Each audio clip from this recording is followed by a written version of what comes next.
Ahoj, tady Jungle Perk. Chcete si doma vytvořit džungli, ale nevíte jak na to? Představím vám několik rostlin, které se snadno pěstují. Začnu první rostlinou s mohutným názvem Dieffenbachia. Tato tropická rostlina je krásná, rozložitá a velká. Nepotřebuje přímé slunce, protože jejím původním domovem je džungle. Dieffenbachia má ráda rosení, má ráda vlhký vzduch, stejně jako všechny rostliny z tropického podnebí. Je to velmi dlouholetá rostlina. Můžete ji pěstovat klidně 50 let. Může vám dělat společnost po dlouhá léta až do důchodu.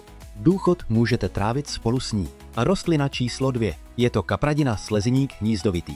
Je to nejjednodušší kapradina, kterou můžete mít doma. Nepotřebuje moc světla a stačí jí malý květináč v poměru k tomu, jak obrovská a rozložitá bude. Neporoste příliš do výšky, ale pokud jí zajistíte dostatek vlhkosti, odvděčí se vám krásnými, lesklými listy. Zajistěte jí vzdušnou vlhkost a nezapomeňte, že jako u jiných pokojových kapradin je důležité, aby nevyschla. Další z rostlin, která vám doma pomůže vytvořit atmosféru džungle, je Syngonium. Rostlina, která je velmi nenáročná a má nádherné listy ve tvaru šípu nebo srdce. Existuje mnoho druhů a má opravdu nádherný exotický vzhled. Takže pokud chcete mít ten pocit husté džungle, doporučuji tuto rostlinu. Nepotřebuje příliš mnoho světla, ale také nemá ráda stín. Toto byla první část seznamu nenáročných rostlin, které vám doma vytvoří pravou džungli. Dejte like a sledujte Jungle Perk pro další tipy o pokojových rostlinách.